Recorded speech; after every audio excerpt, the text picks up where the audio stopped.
सर्वशक्तिमान परमेश्वर के वचनों के पाठों का संग्रह।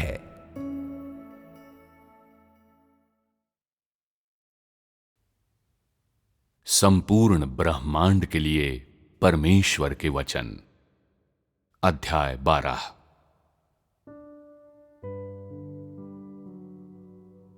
जब पूर्व से बिजली चमकती है, जो कि निश्चित रूप से वो क्षण भी होता है जब मैं बोलना आरंभ करता हूं। जब बिजली चमकती है तो संपूर्ण ब्रह्मांड रोशन हो उठता है और सभी तारों का रूपांतरण हो जाता है, मानो पूरी मानव जाति को निपटा दिया जा चुका हो। पूर्व से आने वाले इस प्रकाश की रोशनी में समस्त मानव जाति अपने मूल स्वरूप में प्रकट हो जाती है। उनकी आंखें चुंधिया जाती हैं। उन्हें समझ नहीं आता कि क्या करें, और ये तो वे और भी नहीं समझ पाते कि अपने कुरूप स्वरूप को कैसे छिपाएं। वे उन पशुओं की तरह भी हैं जो मेरे प्रकाश से दूर भागते हैं और पहाड़ी गुफाओं में शरण लेते हैं। फिर भी उनमें से एक को भी मेरे प्रकाश में से मिटाया नहीं जा सकता। सभी मनुष्य भौचक्के हैं, सभी प्रतीक्षा कर रहे हैं, सभी देख रहे हैं। मेरे प्रकाश के आगमन के साथ ही सभी उस दिन का आनंद मनाते हैं जब वे पैदा हुए थे, और उसी प्रकार सभी उस दिन को कोसते हैं जब वे पैदा हुए थे। परस्पर विरोधी भावनाओं को स्पष्ट रूप से व्यक्त करना असंभव है। आत्म ताड़ना के आंसुओं की नदियां बन जाती हैं और वे व्यापक जल प्रवाह में बह जाते हैं, और फिर पल भर में ही उनका नामो निशान मिट जाता है। एक बार फिर मेरा दिन समस्त मानव जाति के नजदीक आ रहा है। एक बार फिर मानव जाति को जागृत कर रहा है और मानव जाति को एक और नई शुरुआत दे रहा है। मेरा हृदय धड़कता है और मेरी धड़कनों की लय का अनुसरण करते हुए पहाड़ आनंद से उछलते हैं, समुद्र खुशी से नृत्य करता है और लहरें लय में चट्टानों की दीवारों से टकराती हैं। जो मेरे हृदय में है उसे व्यक्त करना कठिन है। मैं सभी अशुद्ध चीजों को घूर कर भस्म कर देना चाहता हूं। मैं चाहता हूं कि सभी अवज्ञाकारी पुत्र मेरी नजरों के सामने से ओझल हो जाएं और आगे से उनका कोई अस्तित्व ही न रहे। मैंने न केवल बड़े लाल अजगर के निवास स्थान में एक नई शुरुआत की है, बल्कि विश्व में एक नए कार्य की शुरुआत भी की है। शीघ्र ही पृथ्वी के राज्य मेरा राज्य बन जाएंगे।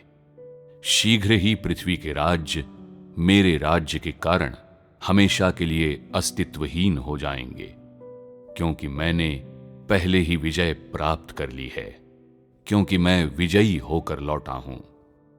पृथ्वी पर मेरे कार्य को मिटा देने की आशा में बड़ा लाल अजगर मेरी योजना में रुकावट डालने का हर हथकंडा आजमा चुका है, लेकिन क्या मैं उसकी छलपूर्ण कार्य नीतियों के कारण निराश हो सकता हूं? क्या मैं उसकी धमकियों से डरकर आत्मविश्वास खो सकता हूं? स्वर्ग या पृथ्वी पर कभी एक भी ऐसा प्राणी नहीं हुआ है जिसे मैंने अपनी मुट्ठी में न रखा हो। बड़े लाल अजगर के बारे में ये बात और भी सत्य है। क्या वो मेरे लिए एक विषमता की तरह है? क्या वो ऐसी चीज नहीं है जिसे मैं अपने हाथों अपने हिसाब से चलाता हूं? मानव जगत में मेरे देह धारण के दौरान मानव जाति मेरे मार्गदर्शन में अनजाने में इस दिन तक आ पहुंची है और अनजाने में मुझे जान गई है। लेकिन जहां तक इसकी बात है कि जो मार्ग सामने है उस पर कैसे चला जाए, तो किसी को कोई आभास नहीं है, कोई नहीं जानता है, और किसी के पास इसका कोई सुराग तो और भी नहीं है कि वो मार्ग उन्हें किस दिशा में ले जाएगा। सर्वशक्तिमान की निगरानी में ही कोई भी मार्ग पर अंत तक चल पाएगा। केवल चमकती पूर्वी बिजली के मार्गदर्शन से ही कोई भी मेरे राज्य तक ले जाने वाली दहलीज को पार कर पाएगा। इंसानों में कभी ऐसा कोई नहीं हुआ है जिसने मेरा चेहरा देखा हो, जिसने चमकती पूर्वी बिजली को देखा हो। ऐसा कौन हुआ है जिसने मेरे सिंहासन से जारी कथनों को सुना हो। वास्तव में प्राचीन काल से ही कोई भी मनुष्य सीधे मेरे व्यक्तित्व के संपर्क में नहीं आया है। केवल आज जबकि मैं संसार में आ चुका हूं तो लोगों के पास मुझे देखने का अवसर है, किंतु आज भी लोग मुझे नहीं जानते। ठीक वैसे ही जैसे वे बस मेरे चेहरे को देखते हैं और केवल मेरी आवाज सुनते हैं, लेकिन ये नहीं समझते कि मेरे कहने का क्या अर्थ है। सभी मनुष्य ऐसे ही हैं। मेरे लोगों में से एक होने के नाते जब तुम लोग मेरा चेहरा देखते हो तो क्या तुम लोग बहुत ज्यादा गर्व महसूस नहीं करते? और क्या तुम लोग बेहद शर्मिंदगी महसूस नहीं करते क्योंकि तुम लोग मुझे नहीं जानते? मैं इंसानों के बीच चलता फिरता हूं, उन्हीं के बीच रहता हूं, क्योंकि मैं देह बन गया हूं और मानव जगत में आ गया हूं। मेरा उद्देश्य मात्र इतना नहीं है कि इंसान मेरे देह को देख पाए। अधिक महत्वपूर्ण यह है कि इंसान मुझे जान सके। इसके अलावा मैं अपने देह धारण के माध्यम से मानव जाति को उसके पापों का आरोपी सिद्ध करूंगा। मैं अपने देह धारण के माध्यम से उस बड़े लाल अजगर को परास्त करूंगा और उसके अड्डे को नष्ट कर दूंगा। यद्यपि पृथ्वी पर बसे इंसान तारों की तरह अनगिनत हैं, फिर भी मैं उन्हें उतनी ही अच्छी तरह से जानता हूं जितनी अपने हाथ की लकीरों को। हालांकि मुझसे प्रेम करने वाले इंसान भी समुद्र की रेत के कणों की तरह अनगिनत हैं, फिर भी मैं कुछ ही लोगों को चुनता हूं, केवल उन्हें जो चमकते हुए प्रकाश का अनुसरण करते हैं और जो उनसे अलग हैं, जो मुझसे प्रेम करते हैं। न तो मैं इंसान को अधिक आंकता हूं और न ही उसे कम आंकता हूं, बल्कि मैं इंसान के नैसर्गिक गुणों के अनुसार उससे मांग करता हूं और इसलिए मैं उस तरह के मनुष्य की मांग करता हूं जो ईमानदारी से मुझे खोजता है, ताकि मैं मनुष्य को चुनने का अपना लक्ष्य प्राप्त कर सकूं। पहाड़ों में असंख्य जंगली जानवर हैं, किंतु वे सभी मेरे सामने एक भेड़ के समान पालतू हैं। समुद्र की गहराइयों में अथाह रहस्य छिपे हुए हैं, किंतु वे पृथ्वी की सतह की चीजों के समान मेरे सामने अपने आप को स्पष्ट रूप से प्रस्तुत करते हैं। ऊपर स्वर्ग में ऐसे क्षेत्र हैं जहां मनुष्य कभी नहीं पहुंच सकता, फिर भी मैं उन अगम्य क्षेत्रों में स्वतंत्र रूप से चलता फिरता हूं। मनुष्य ने प्रकाश में मुझे कभी नहीं पहचाना, उसने मुझे सिर्फ अंधकार के संसार में ही देखा है। क्या आज तुम लोग बिल्कुल वैसी ही स्थिति में नहीं हो? ये बड़े लाल अजगर के हिंसात्मक व्यवहार की चरम सीमा का समय था जब मैंने अपने कार्य को करने के लिए औपचारिक रूप से देह धारण किया। जब बड़े लाल अजगर ने पहली बार अपना असली रूप प्रकट किया, तब मैंने अपने नाम की गवाही दी।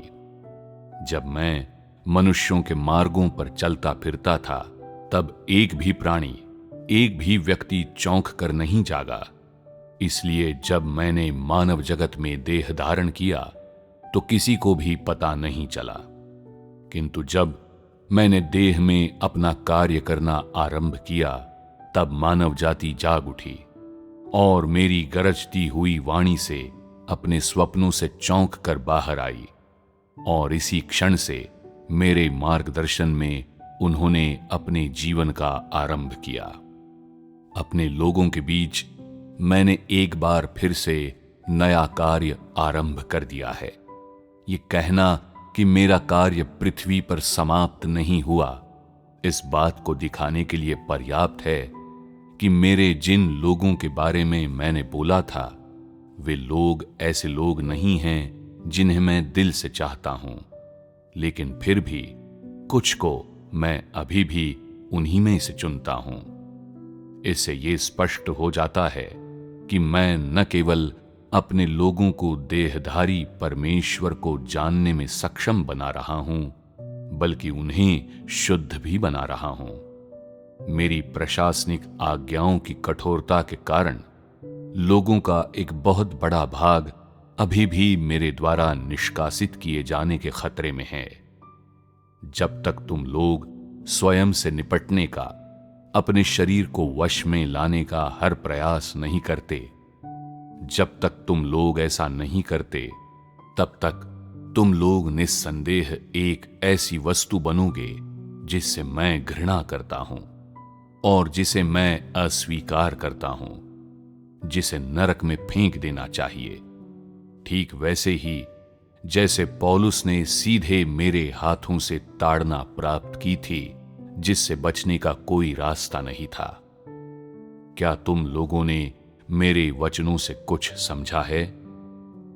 पहले के समान ही मेरी इच्छा है कि मैं कलीसिया को शुद्ध करूं, उन लोगों का शुद्धिकरण करता रहूं जिनकी मुझे आवश्यकता है, क्योंकि मैं स्वयं परमेश्वर हूं जो बिल्कुल पवित्र और निष्कलंक है।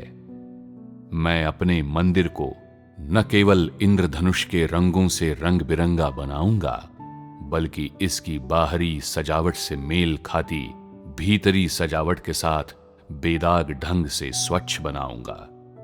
मेरी उपस्थिति में तुम सब लोगों को इस बात पर फिर से विचार करना चाहिए कि तुम लोगों ने अतीत में क्या किया है, और निर्णय लेना चाहिए कि आज तुम लोग मेरे हृदय में संतुष्टि प्रदान करने का संकल्प ले सकते हो या नहीं।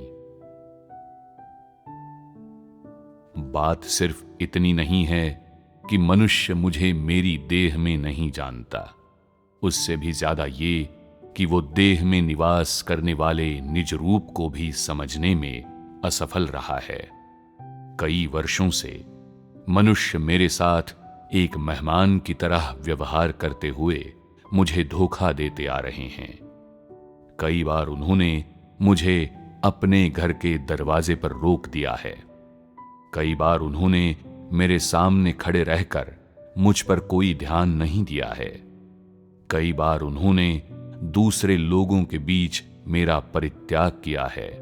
कई बार उन्होंने शैतान के सामने मुझे नकार दिया है, और कई बार उन्होंने अपने झगड़ालू मुंह से मुझ पर शाब्दिक हमला किया है। फिर भी मैं मनुष्य की कमजोरियों का हिसाब नहीं रखता, और न ही मैं उसकी अवज्ञा के कारण उससे बदला लेता हूं। मैंने बस उसकी लाइलाज बीमारियों के उपचार हेतु उसकी बीमारियों की दवा की है, जिससे उसका स्वास्थ्य पुनः बहाल हो जाए, ताकि वो मुझे जान सके। क्या मैंने जो कुछ भी किया है वो मानव जाति को बचाने, मानव जाति को जीवन का एक अवसर देने के लिए नहीं किया है?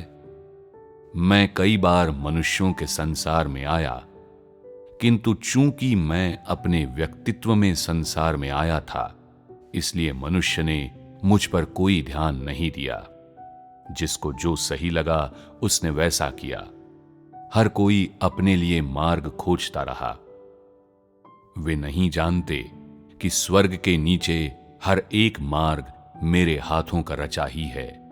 वे नहीं जानते कि स्वर्ग के नीचे हर चीज मेरे विधान से चलती है। तुम लोगों में से कौन अपने हृदय में द्वेष को आश्रय देने का दुस्साहस करता है? तुम लोगों में से कौन हल्के में समझौता करने का साहस कर सकता है? मैं मानव जाति के बीच खामोशी से अपना काम कर रहा हूं। बस इतना ही है।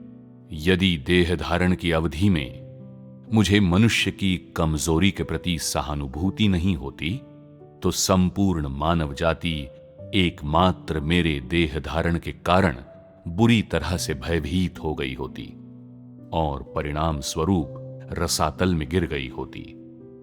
केवल मेरे अपने आप को विनम्र बना लेने और छिपा लेने के कारण मानव जाति तबाही से बच गई। मेरी ताड़ना से उद्धार पाकर वो आज की स्थिति में पहुंची है। इस बात को ध्यान में रखते हुए कि यहां तक पहुंचना कितना कठिन था, क्या तुम लोगों को आने वाले कल को और भी संजो कर नहीं रखना चाहिए?